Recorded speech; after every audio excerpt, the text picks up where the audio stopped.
I watched from my kitchen window as Sheriff Karen stepped out of her patrol car, her boots crunching on the gravel driveway. She had that same cold smile she always wore when she came to destroy something I loved. This time, she was not alone.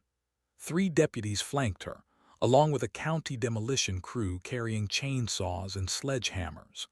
My grandfather's bridge, the one he built with his own hands 60 years ago, was about to become kindling for her greed. But what Karen did not know was that, while she was busy destroying my bridge, I had been studying her $4 million resort project. And I had just discovered something that would turn her paradise into a very expensive mud pit. My name is David, and for the past 5 years, I had been living the retirement dream on the shores of Crystal Lake. The property came to me through my grandfather's will, along with 40 acres of pristine wilderness and the most beautiful hand-built wooden bridge you had ever seen. Every morning, I would walk across that bridge with my coffee, watching the mist rise off the water as the sun painted the sky in shades of gold and pink. The bridge was not just a crossing. It was a masterpiece of old-world craftsmanship, built from local oak and cedar that had weathered decades of storms. My grandfather had designed every joint, every beam, every railing to blend seamlessly with the natural landscape. Local fishermen used it to access the best spots on the lake. Hikers crossed it daily on their way to the mountain trails. Photographers came from 3 counties over to capture its rustic beauty. I had inherited more than just property. I had inherited a legacy of stewardship that went back 3 generations. My grandfather had been the unofficial guardian of Crystal Lake, maintaining the hiking trails, rescuing lost tourists, and keeping the ecosystem healthy. When he passed, that responsibility fell to me, and I embraced it completely. Most days, I would spend hours walking the forest paths, clearing fallen branches and checking the wildlife feeding stations I had installed. The lake was home to a family of beavers, countless species of birds, and the clearest water you could imagine. I knew every inch of the shoreline, every hidden cove, every underwater rock formation. But in the past year, things had started to change. New faces appeared at town meetings. Expensive cars began cruising slowly past my property. Real estate agents started knocking on doors, asking pointed questions about property values and development potential. The old-timers in town spoke in hushed tones about big money coming to Crystal Lake. I should have paid more attention to those warning signs. I should have realized that when wealthy outsiders start showing interest in untouched wilderness, ordinary people like me become obstacles to be removed. But I was too busy enjoying my peaceful retirement to notice the storm clouds gathering on the horizon. The first real hint of trouble came when the county sent a surveyor to measure my property boundaries. He spent 2 days poking around with his equipment, paying special attention to the bridge and the shoreline access points. When I asked what he was doing, he just shrugged and said he was updating the county records.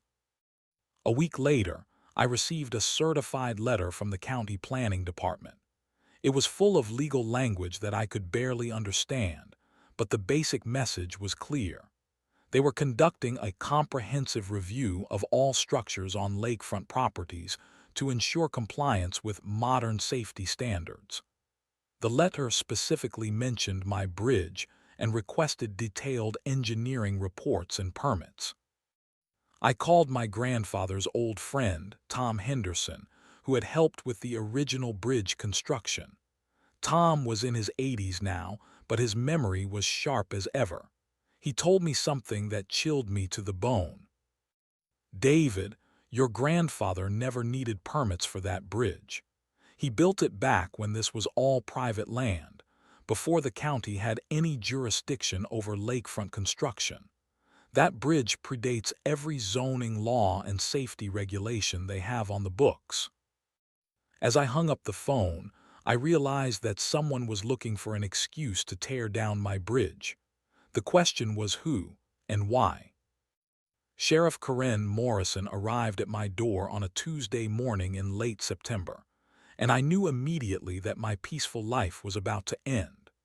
She was a tall, sharp-featured woman in her 40s with cold blue eyes and an expression that suggested she had never smiled at anything that did not involve someone else's misery. "Mr. Patterson," she said, not bothering with pleasantries, "I am here about your bridge." I had heard about Sheriff Morrison through local gossip, but this was our first face-to-face meeting. She had been elected 6 months earlier, running on a platform of bringing order and progress to our community. What that actually meant, I was beginning to understand, was clearing obstacles for wealthy developers. "What about my bridge?" I asked, stepping out onto my porch. I wanted to meet her on equal ground, not let her intimidate me in my own doorway. "It is a safety hazard," she said, pulling out a manila folder thick with official-looking documents. "The county has determined that your structure does not meet current engineering standards. It needs to come down." I felt my stomach drop. "Sheriff, that bridge has been there for 60 years. It has weathered every storm, every flood, every harsh winter. It is as solid as the day my grandfather built it." Karen's smile was like ice. "Times change, Mr. Patterson. We cannot have unsafe structures on public waterways. Someone could get hurt, and then who would be liable?" "Public waterways," I said, my voice rising. "This is my private property. The bridge connects my land to the county road. It does not cross any public space." "Actually," Karen said, flipping through her folder, "recent surveys have determined that your bridge extends over county-controlled wetlands. That makes it subject to county regulations and safety standards."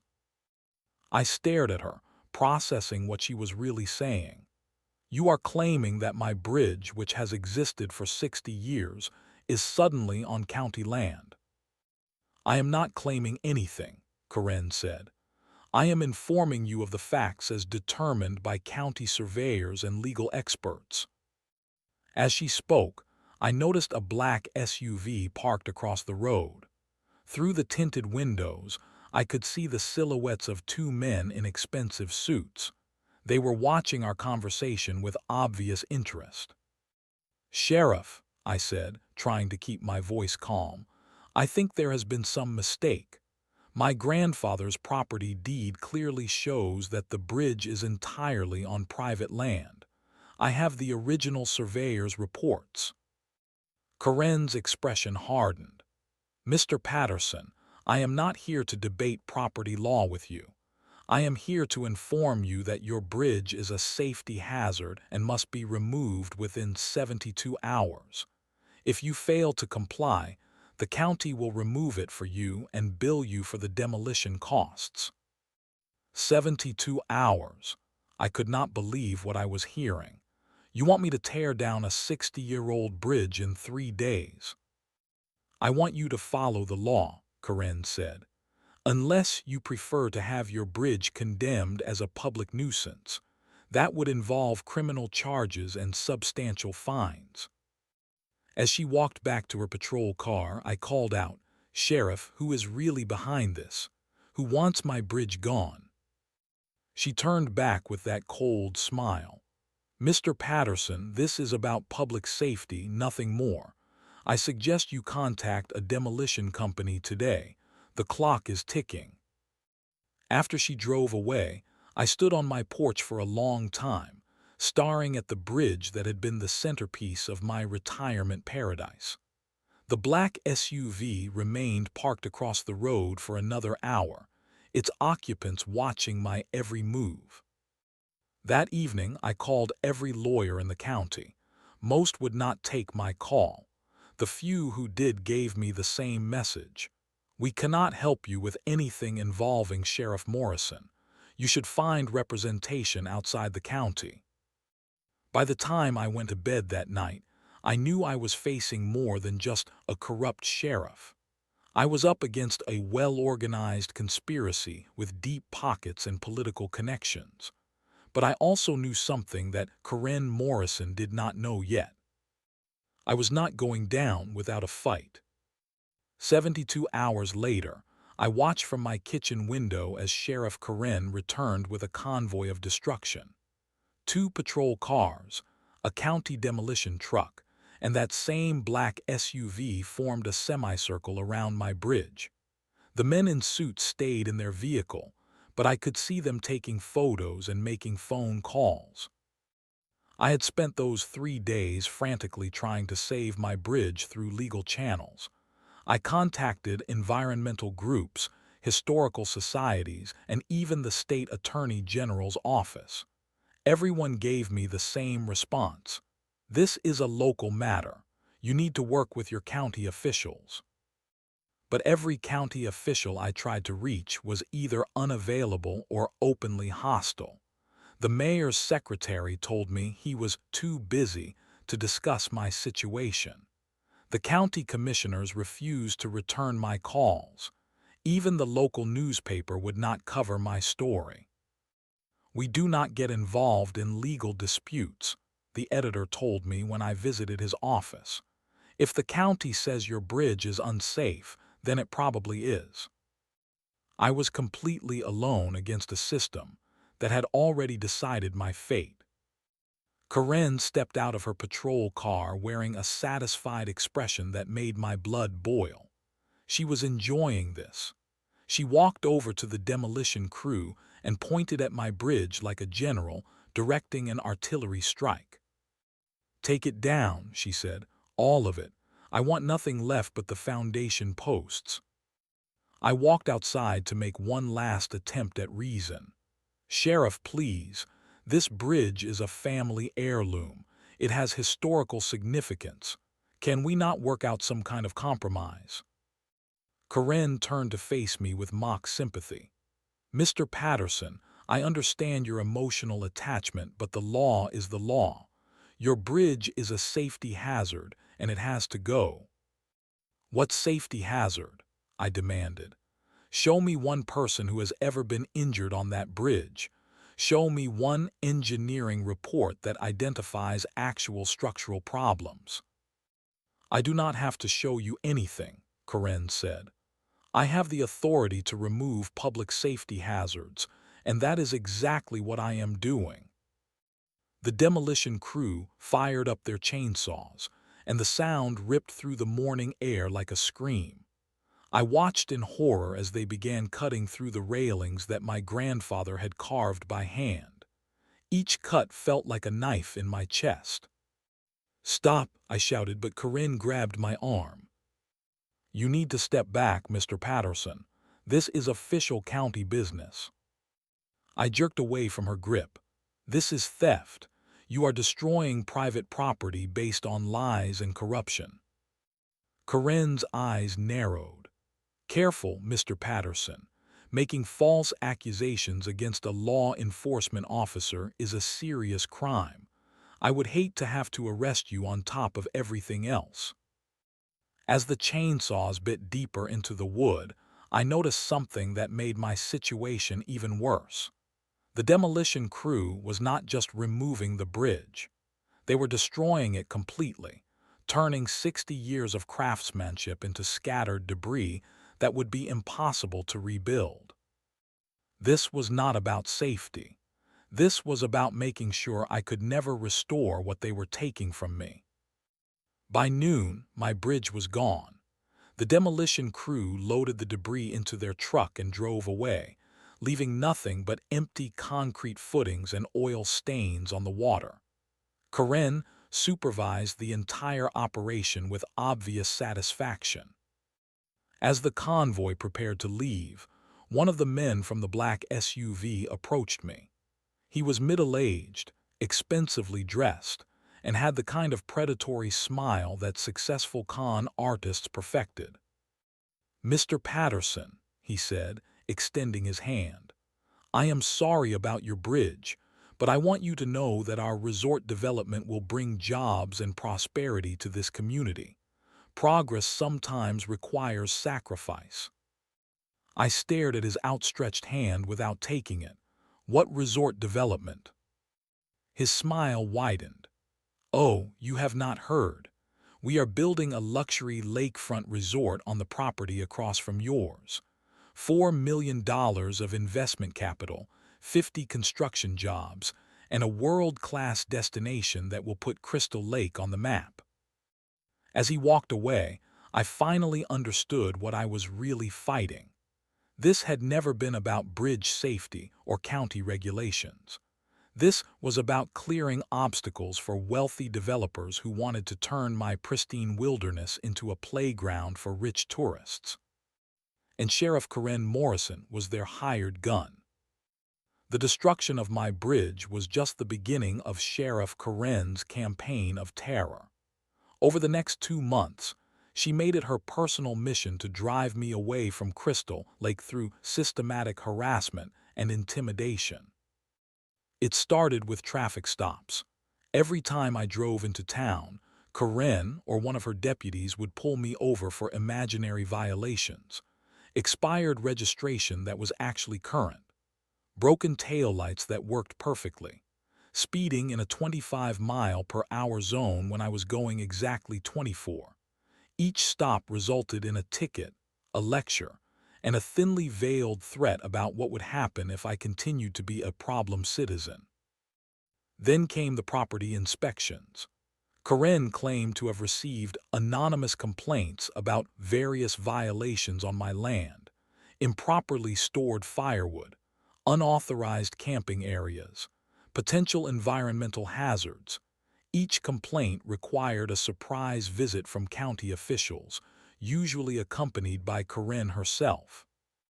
During one particularly aggressive inspection, Karen brought a code enforcement officer who claimed my dock was improperly constructed and needed to be removed.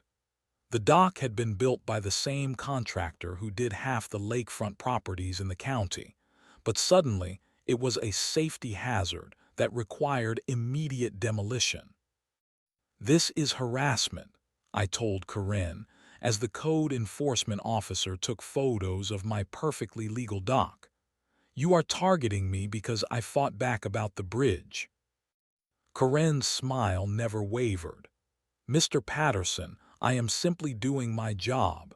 If you have a problem with county regulations, you should take it up with the county commissioners. But the county commissioners would not take my calls. The mayor's office claimed they had no jurisdiction over law enforcement activities. Even my state representative's office gave me the runaround, claiming they could not interfere in local matters. Meanwhile, construction began on the luxury resort across the lake. I watched from my property as crews cleared trees, poured concrete, and erected the framework for what would become the Crystal Lake Grand Resort.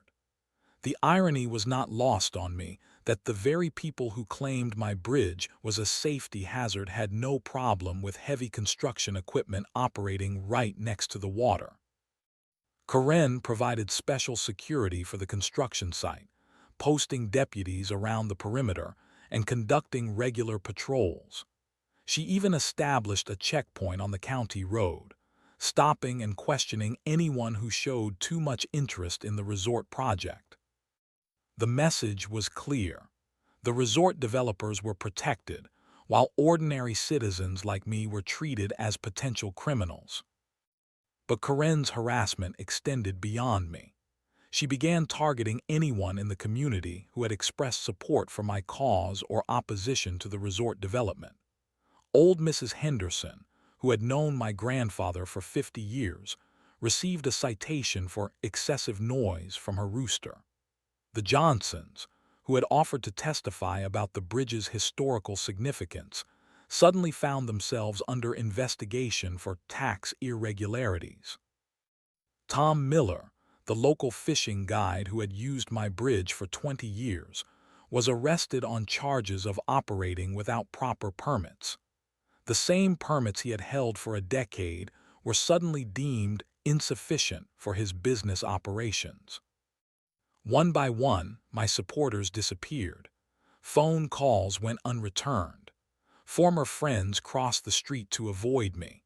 Even the local church, where I had been a regular attendee, made it clear that my presence was no longer welcome. The psychological warfare was devastatingly effective. Karen had turned me into a pariah in my own community, isolated and vulnerable to whatever she planned to do next. But the worst part was watching the transformation of Crystal Lake itself. The pristine wilderness that had been my retirement paradise was being carved up and commercialized. No trespassing signs appeared on trails that had been open to the public for generations. The lake access points where local families had picnicked for decades were suddenly declared private property. Karen had turned Crystal Lake into her personal kingdom, where wealthy developers ruled and ordinary citizens were treated as unwelcome intruders. The woman who had sworn to protect and serve her community was systematically destroying everything that made it special. As I sat on my porch one evening, watching the construction lights illuminate the resort site, I realized that legal channels and community support were not going to save me. Karen had corrupted the entire system, buying off or intimidating anyone who might have helped me fight back. If I was going to stop her, I would have to find another way, a way that used her own greed and corruption against her. And as I stared at the lights reflecting off the dark water, I began to remember things my grandfather had told me about the lake's hidden infrastructure. Things that Karen Morrison and her wealthy friends had no idea existed. Things that could turn their $4 million paradise into a very expensive disaster. I thought I was completely alone in my fight against Sheriff Karen until the night Emma Rodriguez appeared at my door. Emma was a local restaurant owner whose family had lived in the area for 3 generations. She looked exhausted and frightened, but there was determination in her eyes that reminded me of my grandfather. "Mr. Patterson," she said, glancing nervously over her shoulder, "we need to talk, but not here. Can you meet me at the old Grange Hall tomorrow night at 9? The Grange Hall had been abandoned for years, but it was far enough from town to avoid Karen's surveillance network. When I arrived, I found 12 other people waiting in the shadows. They were ordinary citizens who had been victims of Karen's systematic intimidation campaign. "We all know why we are here," Emma said, her voice barely above a whisper. "Sheriff Morrison has turned our community into a police state. She is using her badge to serve wealthy outsiders while terrorizing the people who elected her." One by one, they shared their stories. Mike Santos, a local contractor, had been blacklisted from county projects after refusing to provide free labor for the resort construction. Sarah Chen, a school teacher, had been investigated for inappropriate conduct after she assigned her students an essay about environmental protection. Even Father McKenna from the Catholic Church had been warned to avoid political sermons that might interfere with economic development. "She is not just corrupt," said Jim Wheeler, a retired postal worker. "She is dangerous. She has turned law enforcement into a weapon against her own people." As I listened to their stories, I realized that Karen's corruption was even worse than I had imagined. But I also realized that these people were looking to me for leadership, and I was not sure I was ready for that responsibility. "What can we do?" asked Sarah. "She controls the police, the courts, and the county government. We have no way to fight back." That was when I remembered my grandfather's stories about the lake's hidden infrastructure. During the Great Depression, my grandfather had been part of a federal work program that built a complex system of dams and channels to control water levels throughout the region. Most people had forgotten about the old dam system, but my grandfather had maintained detailed records of every pipe, valve, and water gate. "There might be a way," I said slowly, but I need to do some research first. Can you give me 2 weeks? Over the next 14 days, I spent every waking hour in my grandfather's workshop, studying his engineering notebooks and water management charts. What I discovered was remarkable. The Crystal Lake water system was far more complex than anyone realized. My grandfather had not just built a bridge. He had designed and constructed the entire water distribution network that fed the lake and surrounding wetlands. The resort developers had based their entire project on the assumption that Crystal Lake was a natural body of water with stable water levels. But the truth was that the lake's water supply was completely controlled by an aging dam system that my grandfather had built and maintained for 40 years. And according to his will and the original property deeds, I had inherited not just the land, but also the water rights and operational control of the entire dam system. The implications were staggering. The resort developers had invested $4 million in a lakefront property without realizing that the lake itself was artificial. They had no legal claim to the water that made their investment valuable. When I shared this discovery with the resistance group, the reaction was electric. For the first time in months, I saw hope in their eyes. "So you can drain the lake?" Emma asked. "Legally, yes," I said. "My grandfather's water rights predate every modern regulation and development permit. The county cannot stop me from operating my own water management system." "But will you do it?" asked Jim Wheeler. "If you drain the lake, you destroy your own property value too." I thought about my grandfather's bridge, reduced to scattered debris. I thought about the systematic harassment, the corruption, the way Karen had turned my community against me. "My grandfather did not build that dam system to serve wealthy developers," I said. "He built it to serve the people of this community. If draining the lake is what it takes to stop Karen Morrison, then that is what we will do."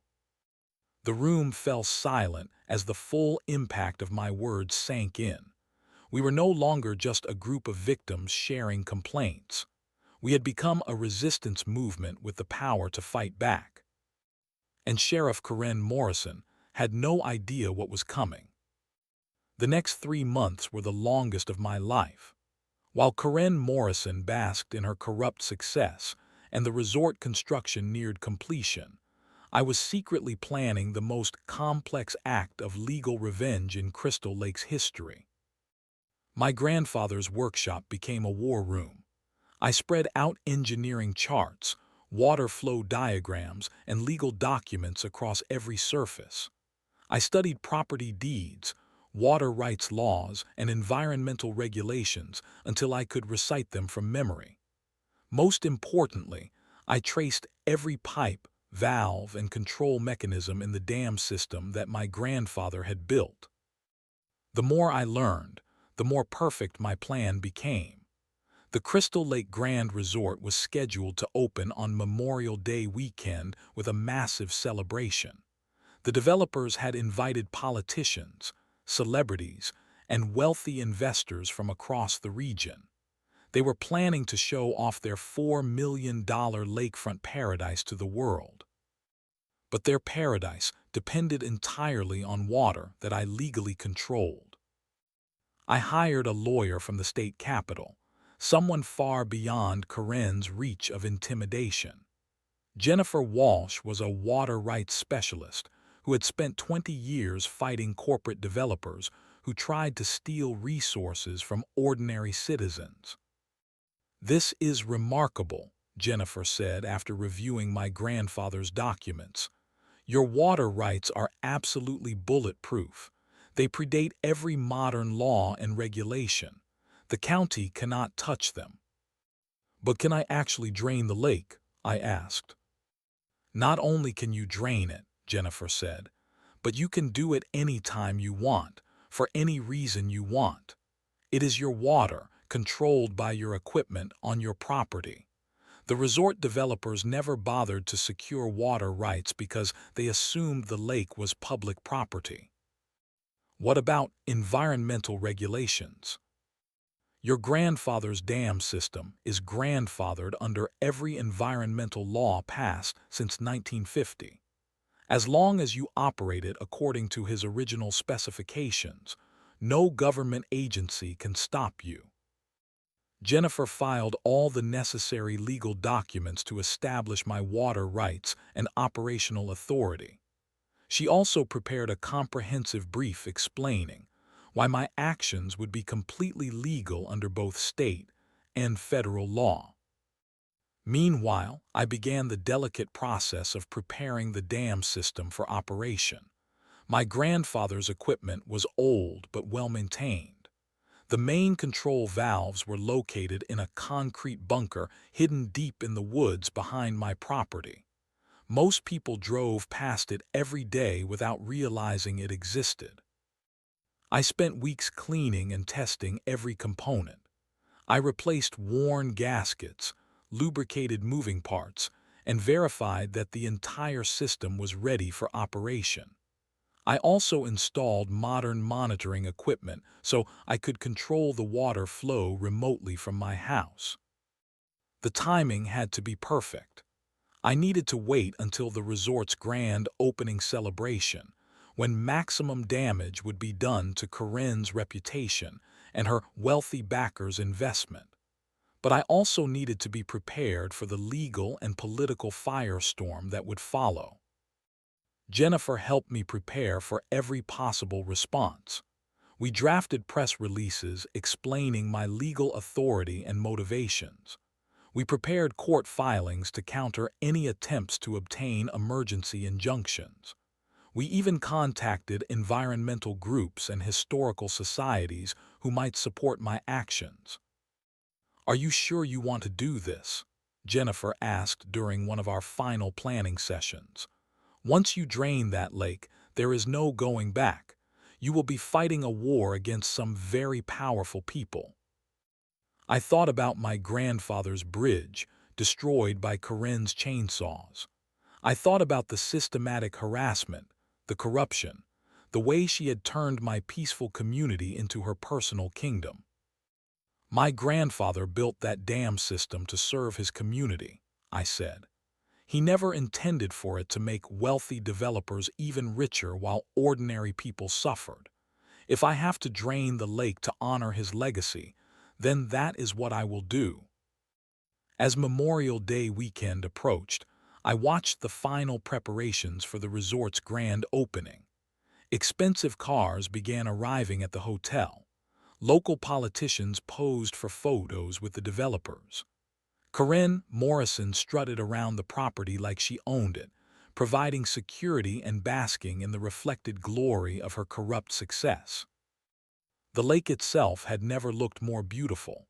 The spring rains had filled it to capacity, creating a perfect mirror that reflected the luxury buildings and manicured landscaping.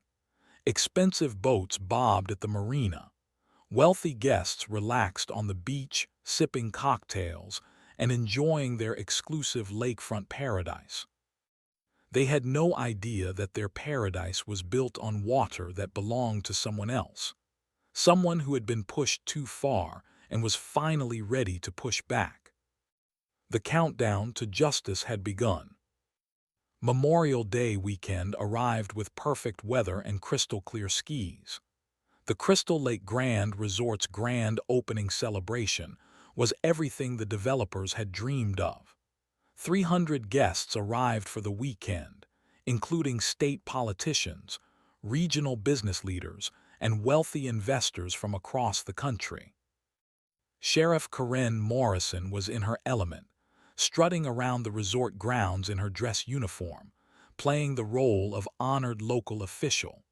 She gave interviews to reporters, posed for photos with celebrities, and made speeches about the bright future of economic development in our community. I watched it all from my property across the lake, using binoculars to observe the elaborate festivities. The resort's marketing team had decorated the lakefront with thousands of lights and flowers.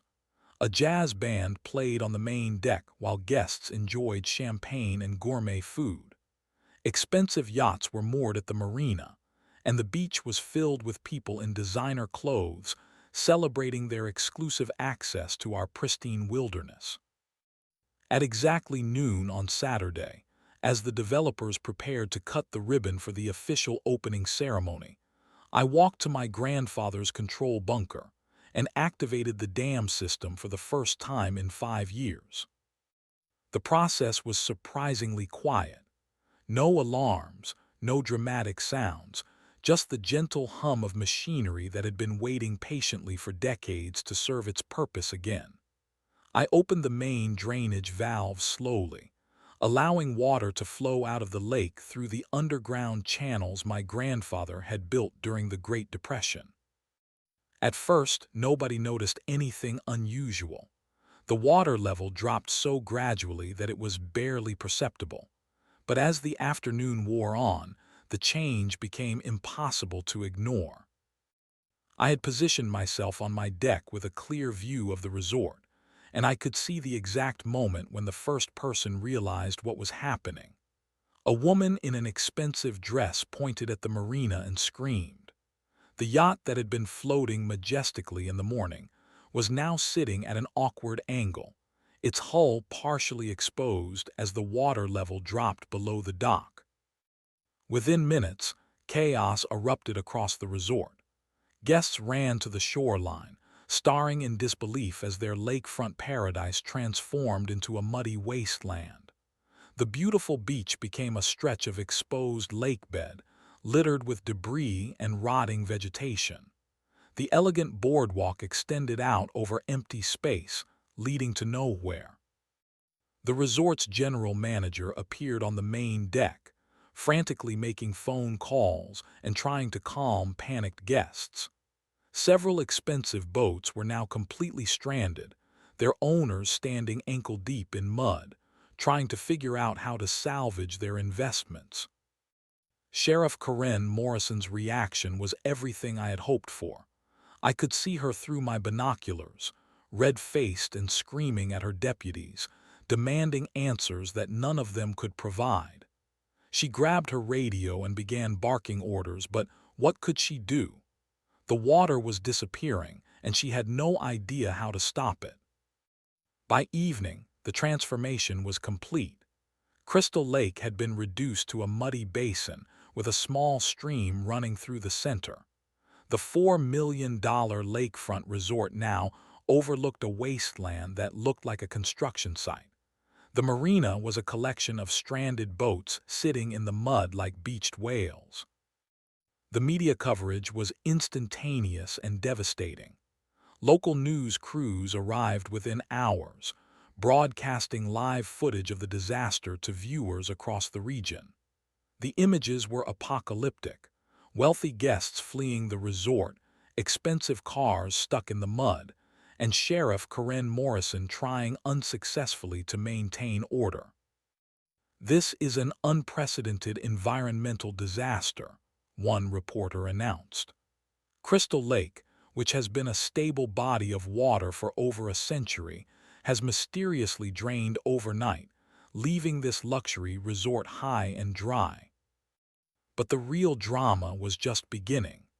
As news of the lake's disappearance spread, reporters began investigating the cause. It did not take long for them to discover the truth about my grandfather's dam system and my legal right to control the water. Sunday morning brought the confrontation I had been waiting for. Sheriff Karen Morrison arrived at my property with a convoy of patrol cars, county officials, and what appeared to be a team of lawyers. She was no longer the confident, smirking authority figure who had destroyed my bridge. She was desperate, cornered, and furious.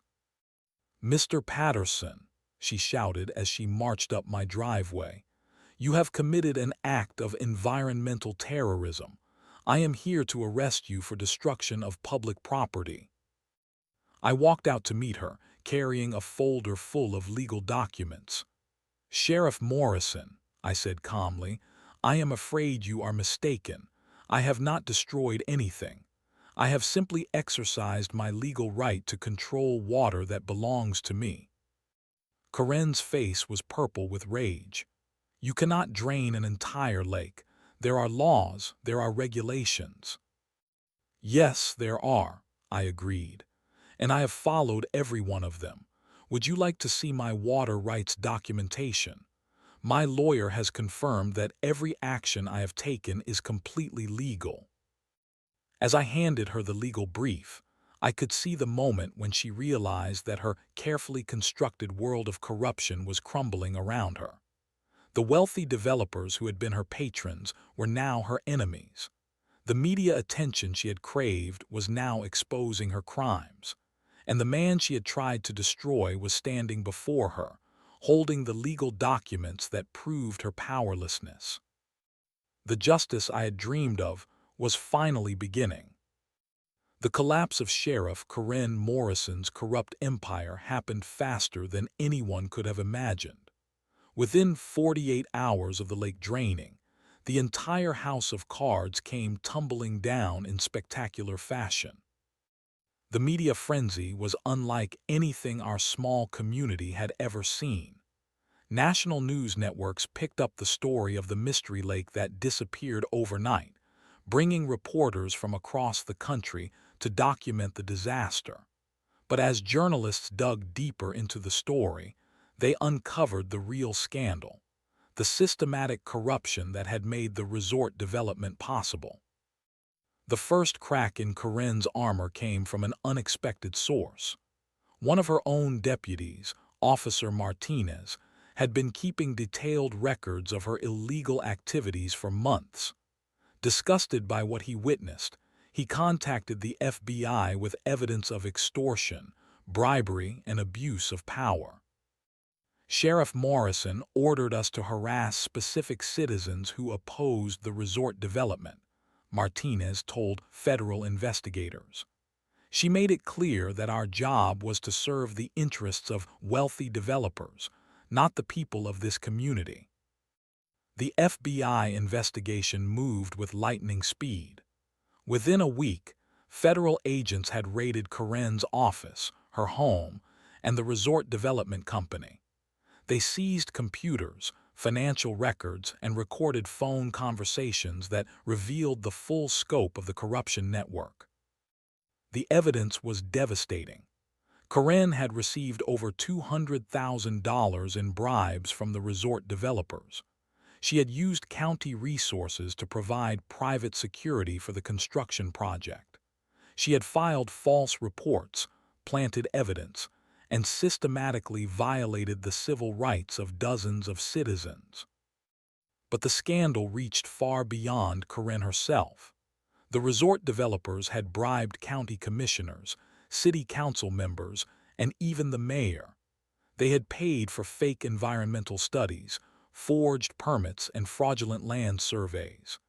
The entire development project was built on a foundation of lies and corruption. The financial implications were staggering. The resort investors had sunk $4 million into a project that was now worthless. The drained lake had exposed the fraud that made their investment possible, but it had also destroyed any hope of recovering their money. "We invested in a lakefront resort," one angry investor told reporters. "We were sold a fantasy based on lies and corruption. Our investment is gone, and the people responsible should be in prison." The legal consequences came swiftly. Karen Morrison was arrested on federal charges of corruption, extortion, and civil rights violations. The resort developers faced criminal charges for fraud, bribery, and environmental crimes. Even the county officials who had enabled the corruption found themselves under investigation. But the most satisfying moment came when the courts ruled on the central legal question: did I have the right to drain the lake? 3 different judges,